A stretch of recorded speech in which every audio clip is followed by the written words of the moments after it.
Bert. Okay, so this meeting is being recorded.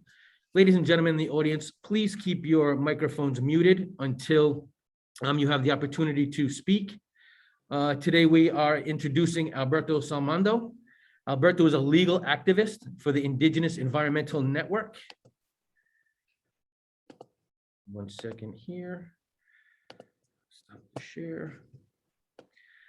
So Alberto Saldamando is an internationally acknowledged expert on human rights, indigenous rights, and represented indigenous peoples, organizations, and communities from various countries from most regions of the world.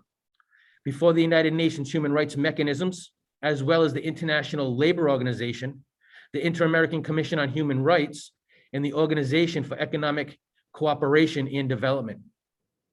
Alberto is proud of his active participation in the negotiations leading to the United Nations Declaration on the Rights of Indigenous Peoples, the establishment of the United Nations Permanent Forum on Indigenous Issues, and the initial mandate for the Special Rapporteur on the Rights of Indigenous Peoples.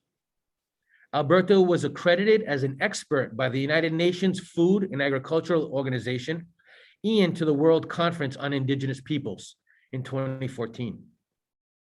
Alberto began his climate change work with the Indigenous Environmental Network at the Copenhagen Conference of Parties of the UN Framework Convention on Climate Change in 2009, as well as in 2012.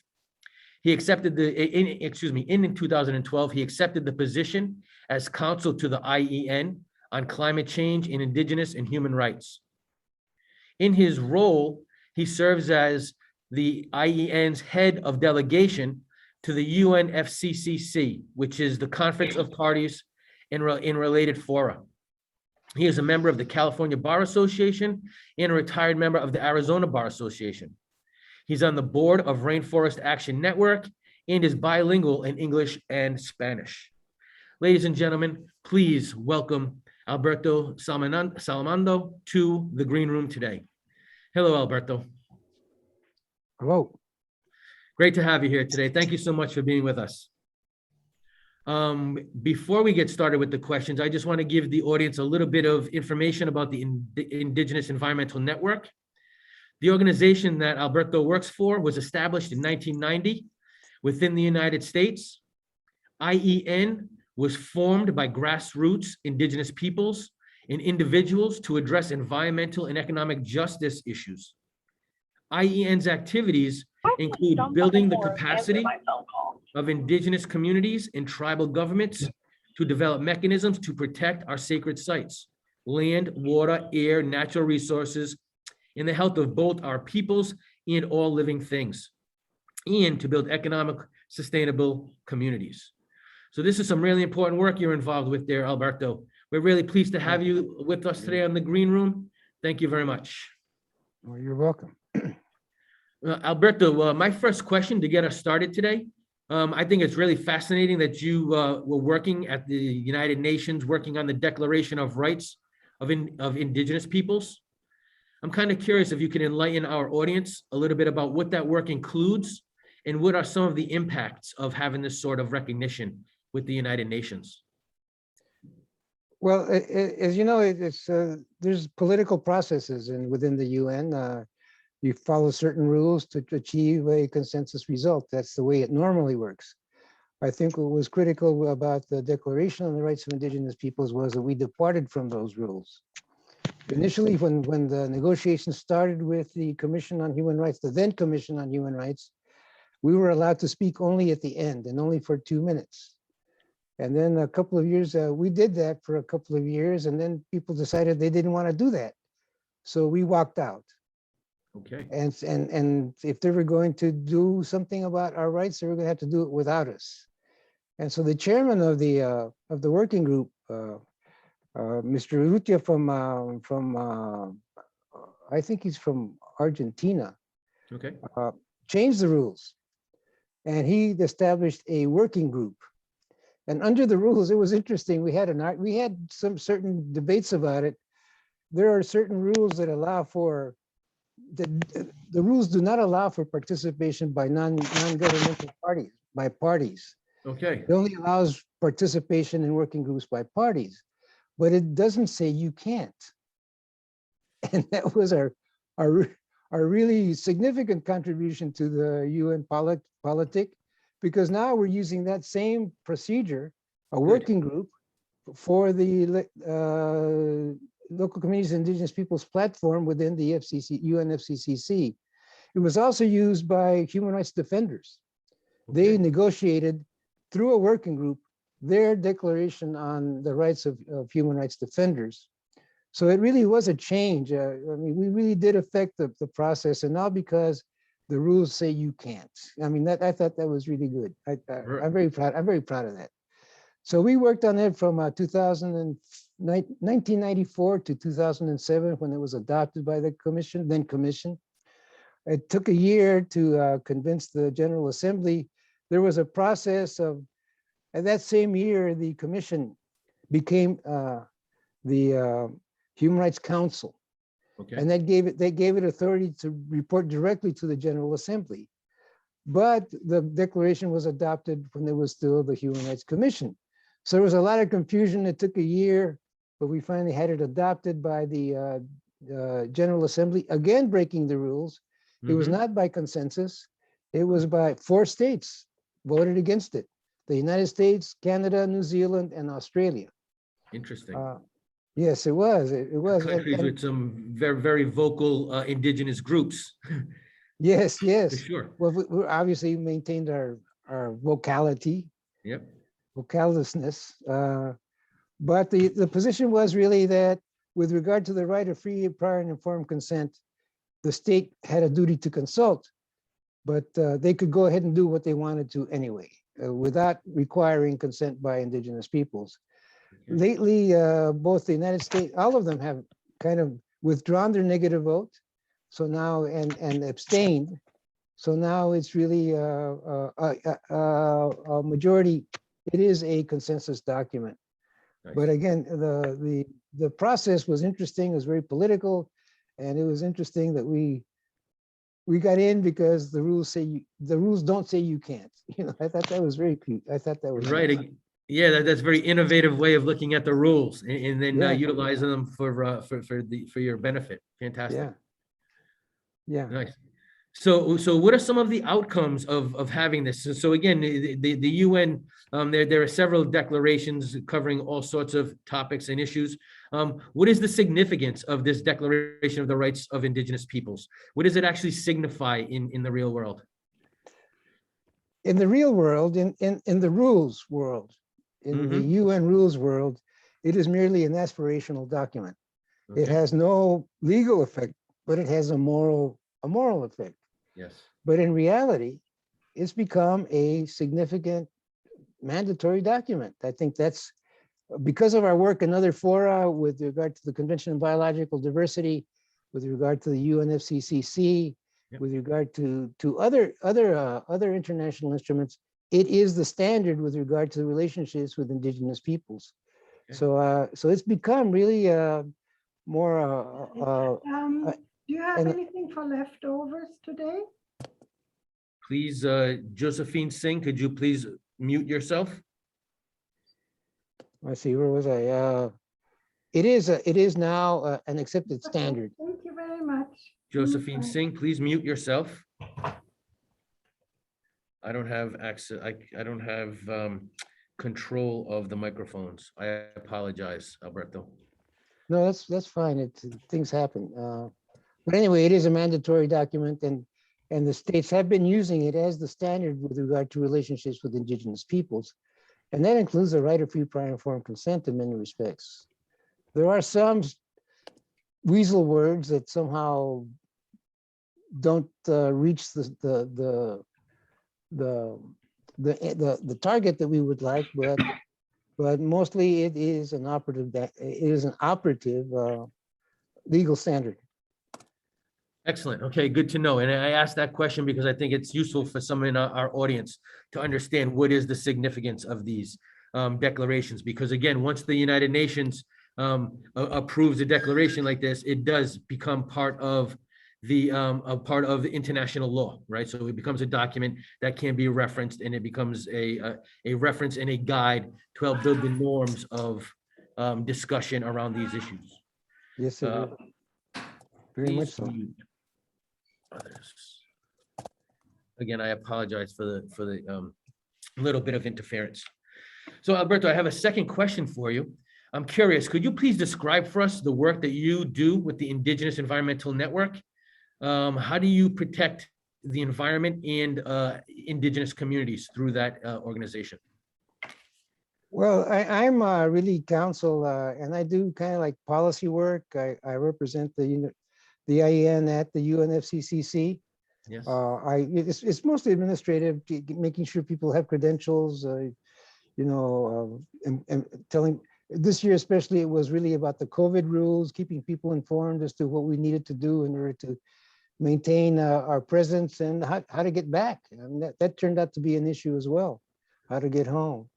But we also try to raise the issue of Indigenous communities in resistance at these fora. As you noted, we started supporting Indigenous communities in resistance to exploitation, to resistance to extraction of a great many forms, mining, minerals, whatever. I mean, the first issue I dealt with was in Montana, with regard to a sacred mountain that was pulverized for gold. And Okay. it was on the reservation, and it was a sacred site. And yet the Department of Interior gave permission for a gold mining company, Pegasus, a Canadian gold mining company, Pegasus, to come in and grind it to dust. That happened also in Nevada with Shoshone country. So we've been raising those issues internationally. We got a really good result for the Shoshone people, and really from the Committee on the Elimination of Racial Discrimination with regard to the Pegasus mine in Montana. That it was embarrassing to the United States, and it empowered people. So the issue with mechanisms in the UN and human rights mechanisms is not that they resolve anything. I mean, nobody's going to send an army to protect the rights of the Western Shoshone. I mean, that's Right. so. Yep. But we do have a moral authority, and it is empowering to people to know that the international community agrees with them, that they're just not crazy Indians, but that they have a right that is being violated. And in terms of local people, it is empowering. With regard to the actual result, that's another matter. There's laws against murder too, and murder occurs every day. There's laws, Right. international laws against killing human rights defenders and Indigenous environmental defenders, and Right. that happens every 2 weeks in Colombia, just Colombia alone. Really? So, Well, that's so unfortunate. it is, and also there's a great deal of intimidation and threats in Honduras. Everyone knows about the case of Copin, and I'm sorry, I'm having a lapse of memory here. It's okay. But it does help. Yes. However, it doesn't really amount to much from a state's perspective, unless you can really embarrass them enough. And if you can embarrass them enough, if you use the Urgent Action Network, Amnesty has, or the Organization Against Torture has an excellent Urgent Action Network.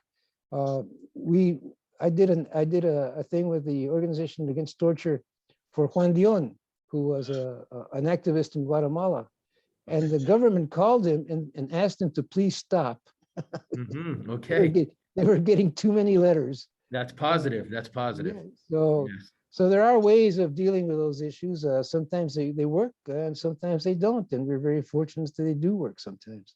Right. Well, I appreciate that explanation because, again, even in one of my classes, we talk about international politics and we look at the UN system. And it really is important when you're thinking about international law, the fact that there is no supranational law. As you mentioned, no one's going to send an army to protect the Native American populations, right? But the fact is, you get the high profile sort of platform. You have the documents that actually are laid down to set norms and practices that states are meant to follow through with, and the whole naming and shaming sort of aspect of international politics with the help of NGOs, organizations like yours, the Indigenous Environmental Network, et cetera, can really shine light on this. And really, it's the more public knows about these issues, the more we can move in a positive way in terms of protecting the environment, protecting Indigenous communities, et cetera. So I think that's really useful. I always say that silence does not protect anybody from the state. That's a great quote. Silence does not protect anyone from the state. Yeah, I really appreciate that. With that really fine quote, can I just give me 1 minute, please, as we break for our first commercial break? Sure. So again, today on the Green Room, we're talking to Alberto Saldamando. He's a legal activist from the Indigenous Environmental Network. And today we're talking about Indigenous activism for better climate and global environmental justice. Ladies and gentlemen, please visit the Indigenous Environmental Network webpage after our program is ended, please. But please take a look at the webpage. There's a lot of information there about direct issues that the IEN is involved with in the United States and elsewhere around the world. So please take a look at that. The webpage is ienearth.org. And then one thing I just like people to recognize that if you go to the Green Institute website, that's www.greeninstitute.ng, you can find the director, Adenike Akinsamulu's latest book, The Principles of Green and Sustainability Science. This book focuses on the principles of green and sustainability science using various case studies and contributes to the literature in the environmental science field by expounding on the natural systems and scientific aspects of sustainability. So in your free time, please visit the Green Room or the Green Institute, .ng. There you can also have a link to the Green Room and see our current and previous episodes. And certainly, please take a look at the Indigenous Environmental Network, ienearth.org.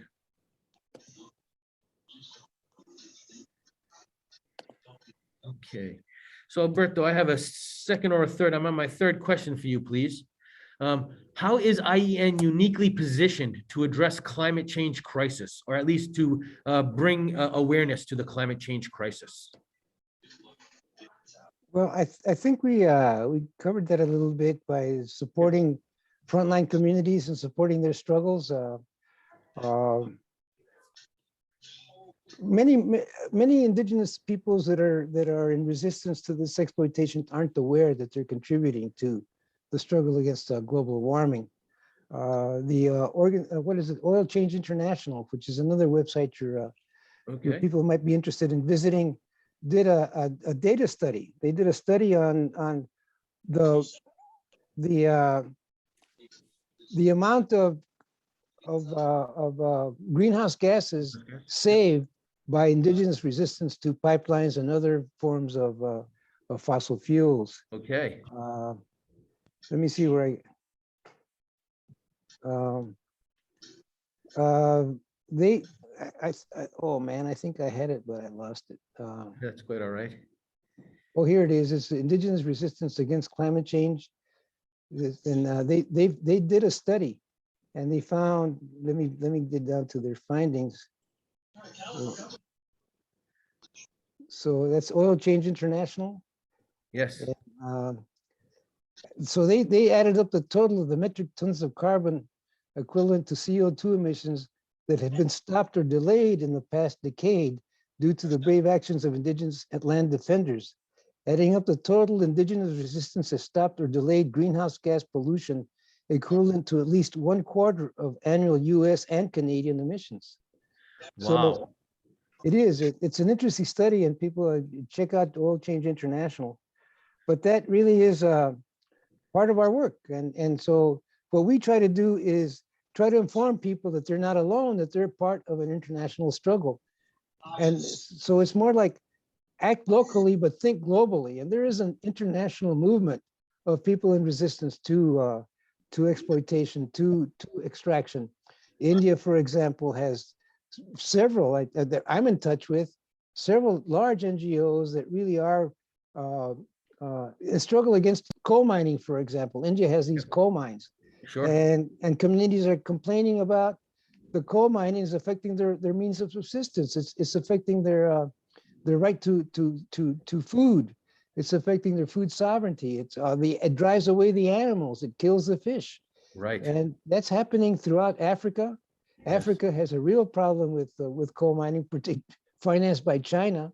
Even though they say that they're not going to be financing coal anymore in Africa, they are. Right. They continue to finance it. Their Sure. banks do anyway. So what we do is try to build that movement, and so now globally we're really trying to lay the to start to join a movement, to join an international movement against climate change, and point out that these people, by opposing coal mining, are in fact contributing to the struggle against climate change. We've got people that we've been working with in Africa, Yes. in Nigeria particularly, and a pipeline there. Mr. Nemo from I think, and there's also I think I forget the name of his organization, but he was at the COP, and there was in fact a tribunal about climate change and indigenous peoples at the COP that Tom participated in. I think it was sponsored by partially by the Etc. Group. But Okay. that really came about as a result of a global movement. So we had people there, and that from Africa, from Asia. We have people right now. We're working with Nepal, and to the degree that we can, Myanmar. I mean, it's problematic, but there are activists there using technology to get the word out, even though in order to escape detection, there is one good thing about social media and about the internet, that these tools like Signal have been developed, where you can communicate with each other and avoid the state. Mhm. So Good. we're working there. In fact, I was talking to this guy this brother from Arizona Okay. about China. There are activists in China effectively working against coal mining and other environmental justice issues within China. Fantastic. And so we're trying to reach out to them, leave the door open. It's going to take a little while, I think, to really make good contact with those people. Sure. But the bottom line is, no one can escape the consequences of climate change. Russia cannot escape the consequences of flooding, of landslides, of fire. They've had Right. several fires. Whether or not the state allows it, people really see what's going on. They really want change. And so what we're trying to do is uplift those voices, try to get them to join a global network so that we can, in fact, more effectively struggle against climate change. Because people aren't stupid. I mean, in New York City, for example, the subways got flooded.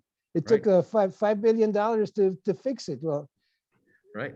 but people in New York City now are a lot more conscious about climate change. I mean, Chicago's the same way. I mean, throughout the Midwest, they've had these torrential rains, and then all of a sudden, big snowstorms. Yep.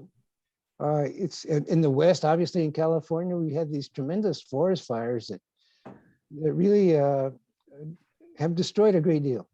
Australia had forest fires as well that destroyed not only 1 million species, I believe, it was destroyed by the forest fires in Australia. That's So awful. it is awful, but Yeah. so you can't escape those consequences. And no matter how the state tries to ignore it, no matter how much they deny it, the people are going to really be important in making sure that the state does the right thing. I agree. And again, it's really encouraging to hear you talk about the international network of NGOs and individuals that you're talking to. And I appreciate the way that you talk about not necessarily circumventing the state, but just operating without, connection to the state. Because as we see again, at the COP26, while there's plenty of rhetoric from leading states about making the changes and the necessity for these changes, the actual implementation of these policies seems to be pretty sparse. So unfortunately, It's that, true, it's true, it's true. yeah, And they actually, with regard to this past COP, even the commitments they made were totally inadequate. So in fact, the Paris Agreement is the problem. It's not the is it? solution. Yeah, If you wouldn't mind, could I please just read a couple of paragraphs from your website in about the Glasgow, and then have you kind of tell us a little bit more about your observations? sure. Sure. So right from the website, it talks about, it says from Glasgow, Scotland, after 30 years of the United Nations FCCC negotiations, the COP26 in Glasgow delivers a disastrous outcome. Overflowing into the weekend, this was written last week, the negotiations ended with the compilation of Article 6 of the Paris Agreement. Governments will exit Glasgow with no change. Will exit Glasgow with no chance of keeping the global warming below 1.5 degrees Celsius. There is no set process, and changes made to phase out of unabated coal, to the phase down of unabated coal without buy-in from the parties involved. And then there's another paragraph, just very briefly. Tom B.K. Goldtooth, the executive director of the Indigenous Environmental Network, stated, in quotes, the outcome of the COP26 locks us into another decade of false solutions, colonialism, and unbridled violence against Mother Earth, full stop. The expansion of carbon markets, techno fixes, and financial programs allow historical polluters to ramp up global fossil fuel production will only intensify the climate emergency. This consequence of the COP26 are dire and will impact the survival of indigenous peoples and local communities across the planet, while doing little to reduce global greenhouse gas emissions at source. Many countries around the world do not have time, end quote. That's a pretty strong statement. And it's really negative. And I think, again, with the naming and shaming, without actually identifying any particular states, I think the indictment is on the international community writ large. So I was just wondering if, again, I know you've already been kind of talking about this a little bit, but if you could just kind of elaborate a little bit more on the outcomes from Glasgow as you see it. Well, I mean, you pointed out one thing that there was consensus on, and that was allowing India, and they were carrying water for Russia and others, but Right. allowing India to change the language from phase out coal to phase down coal. Right. They also, Secretary Kerry, or whatever his title is, agreed with that. He was part of that deal. He I used also, to meet John Kerry from the United States. Is that who you're talking about? yes, John Yes. Kerry. He Yes. was the representative, the United States representative there. He Right. also agreed to, instead of a zero outcome, in order to preserve what is necessary, to preserve the 1.5, he agreed to net zero, which is really net implies you apply offsets before, as part of your nationally determined contributions, or at least Okay. your promises to how you're going to reduce Yep. greenhouse gases. So he said, let's do a net zero, and he agreed with that as well. Right. And then the agreement with China talked about this techno fixes, and also net zero as a solution. The fact is, the problem is emissions. Mhm. And there's been all kinds of studies from the International Panel on Climate Change, the International Energy Commission. They've all said that the problem is emissions, and that we need a net reduction of emissions in order to have an effective struggle against climate change. The promises that states have made in terms of their reductions of emissions with regard to their national determined contributions are about, even if they came through with those promises, which they haven't, Yep. we're still looking at 3 to 4 degrees centigrade by the mid-century, which is like 7 or 8 degrees Fahrenheit. I'm not sure how it transposes, but Yeah, it is about 7 or 8 degrees Fahrenheit. Yes, I actually looked it up recently. Yes. so what was actually the result of Paris? I mean, the Paris applying false solutions. In fact, Article 6 itself is a false solution by allowing markets and carbon credits and offsets to be applied against nationally determined contributions. And that really is a contradiction. I mean, if emissions are to be reduced, they have to be reduced at source. And you can't pretend that your offsets are actual reduction of emissions. They are not. They do not reduce emissions. So that really was I think the sad part about the COP. It did not do anything really to increase ambition to reduce emissions by the state parties. And that really is the bottom line. Now they did a lot of other things that also were in fact somewhat detrimental, but that really is the bottom line, that you have to reduce emissions if you want to effectively battle against climate change. And they didn't do that.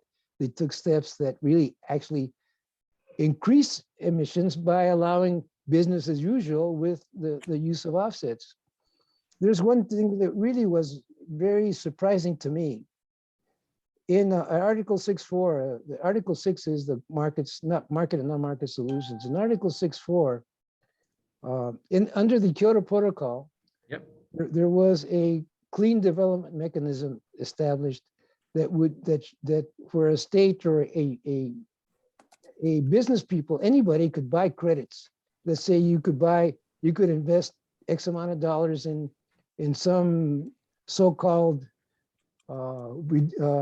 mitigation project, like nuclear and dams, which have nothing to do with the reduction of emissions, and then take credit for it, and apply those credits to your limitations. So, I mean, the European trading system is a prime example of the failure of that. Well, but you still have all these cheap credits that all these polluters and all these states have in their hand, and are still generating under the clean development mechanism, because the Kyoto Protocol does not lapse until 2020. Okay. Anyway, so what this COP did was said, okay, you can extend those past 2020. Those cheap credit you can use past 2020. Well, what's up with that? I mean, they've already got worthless credits. And so now these worthless credits are going to be diluting whatever credits are attainable under the sustainable development mechanism. Right. So that really is, I think, really damaging, really damaging. Also, the other one is 6.2, the cooperative approaches. REDS and RED Plus, reduction of emissions from deforestation and degradation of forests. Yes. Is a land grab. It's been shown to be a land grab. Okay. Like the United States is talking about allowing drilling on tribal lands. I mean, they've even though they say they don't, they're doing it. They're laying pipelines. They're allowing the Line 3, Line 7 pipelines, the Enridge pipelines. Right. Continue operation when they could just shut them out. They have the authority to, the federal government has the authority to shut them out. Right. All of these states are in fact using REDS. Like, this is kind of important. States are not, it's a disincentive to observe the rights of indigenous peoples.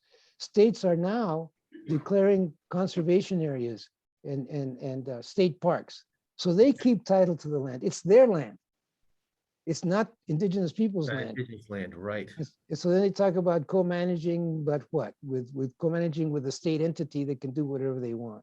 Right. So that's a lot. So when it's a land grab.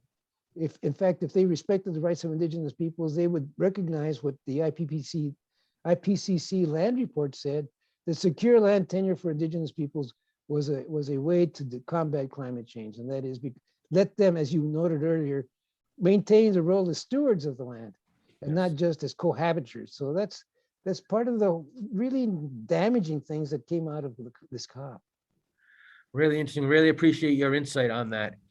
Yes, you mentioned the Enbridge Line 3 sand pipeline out of Minnesota, and that's been ongoing for some time. The battle between the indigenous peoples and the corporations there.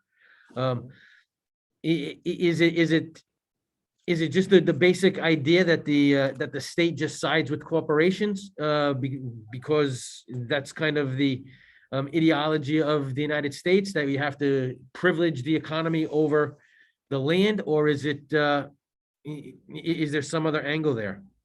It's very difficult to assess their motivation. Yes. But what we do know is that the state of Minnesota has gone all out in support of the pipelines. Okay, In fact, they were using water that was really intended for 13 million people in the Mississippi Headwaters watershed. They were using it to help Enbridge lay pipe because it takes water to lay the pipe and to maintain it. sure. And so now these people along that causeway, along the headwaters, are getting polluted water. And the state doesn't seem to care. They are more in favor of the corporation than they are of their own people, and this non-Indigenous as well as Indigenous peoples.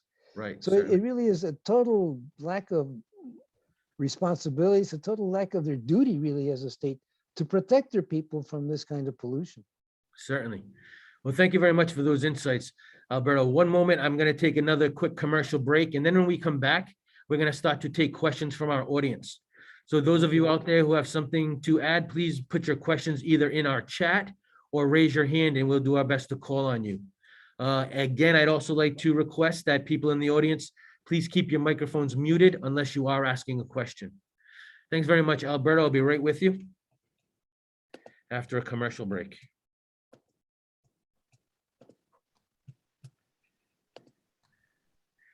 Okay, ladies and gentlemen, thank you very much for joining the Green Room today. We're here today with Alberto Saldamando, who is a lawyer working with the Indigenous Environmental Network.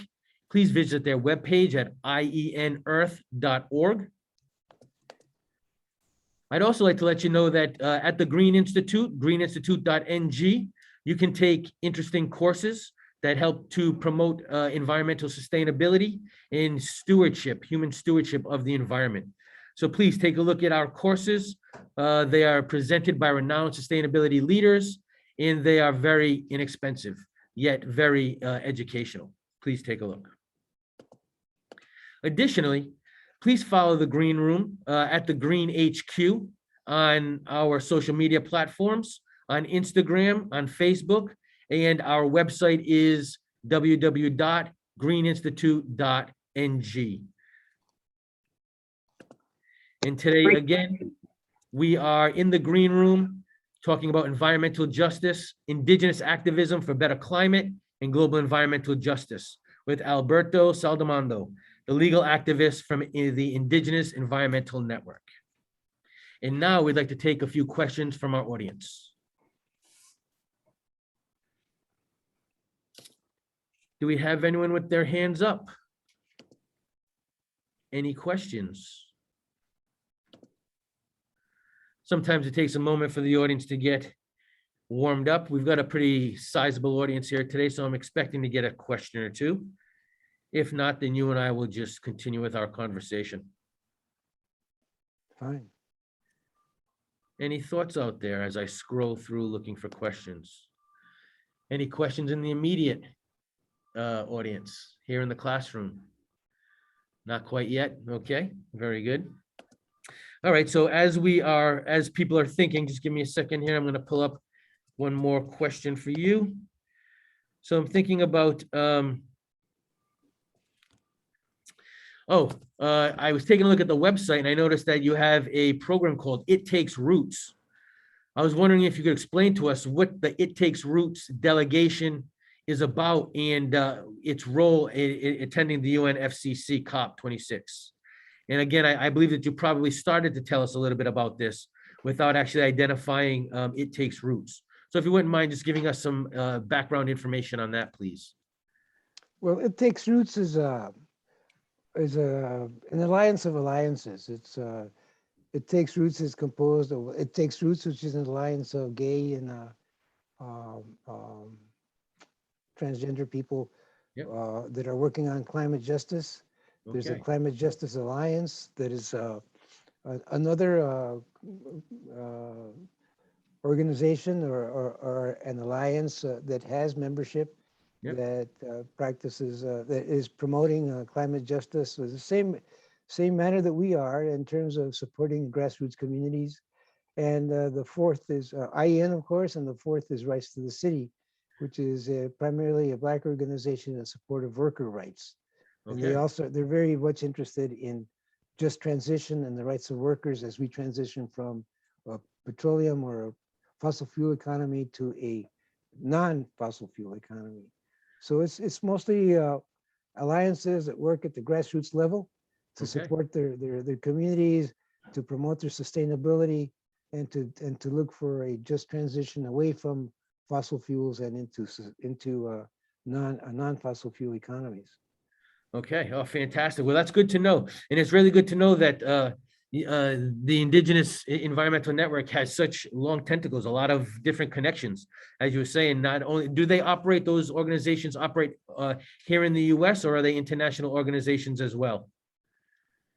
Pardon me, I didn't get that. The partner organizations, are they operating in the United States, or are they Yes. international as well?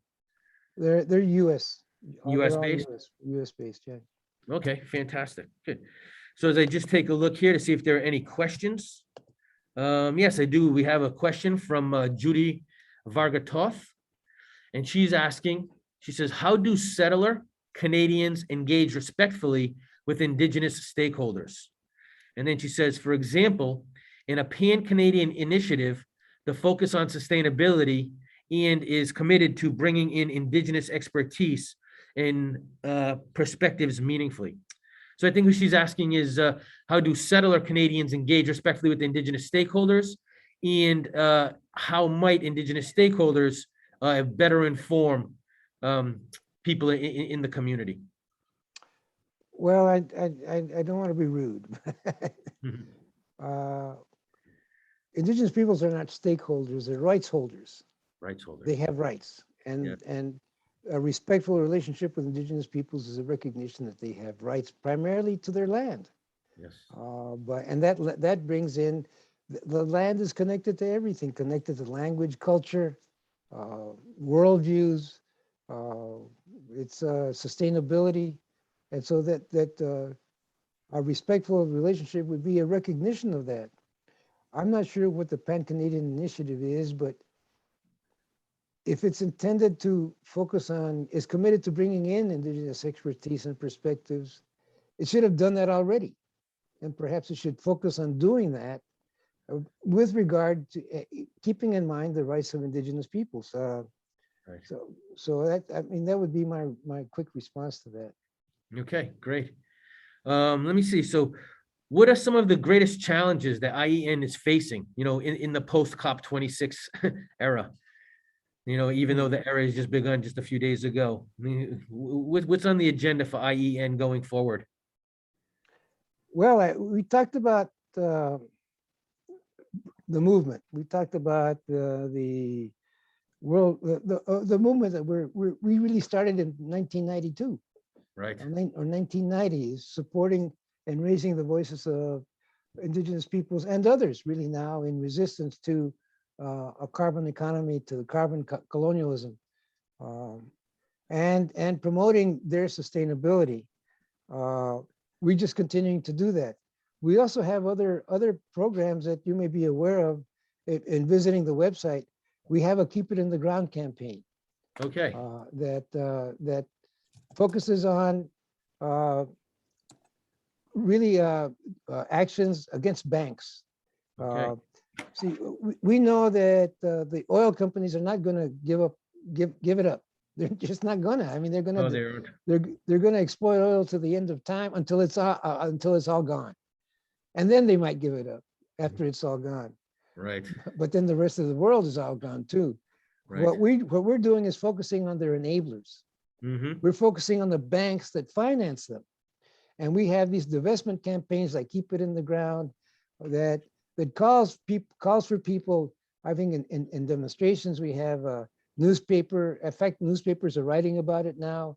Yep. We're mainstream. We used to be kind of like folkloric, but we haven't changed. We haven't changed. But Right, now we're right. mainstream. People are writing about us and writing about these divestment campaigns. The Yep. Financial Times in London wrote a full-page ad on keeping it in the ground. Right. So going after the enablers that are really causing climate change.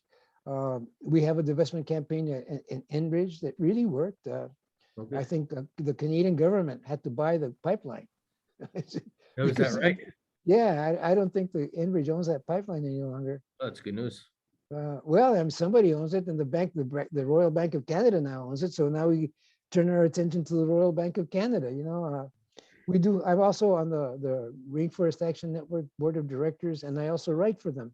Okay, And I do an essay, and it's really directed against the banks. Good. And we're trying to get them to see that even though their portfolio is so large, that pipelines and oil projects are really a very small part of their portfolio. They could focus away from Right. without damaging anything. They have trillions and trillions of dollars, Mhm. but they haven't done so. At least the major banks. We still have dealing with Goldman Sachs, with Chase, Mhm. and I think Wells Fargo are Yep. still financing carbon projects or Hydrocarbon. fossil Yep. fuel projects. So we go after them. We go after the board of directors. We try to tell people you don't have to invest, and I would tell your students too, and whoever's watching, you don't have to put your money where they're using Please, mute. where they're using it. Please mute your mute.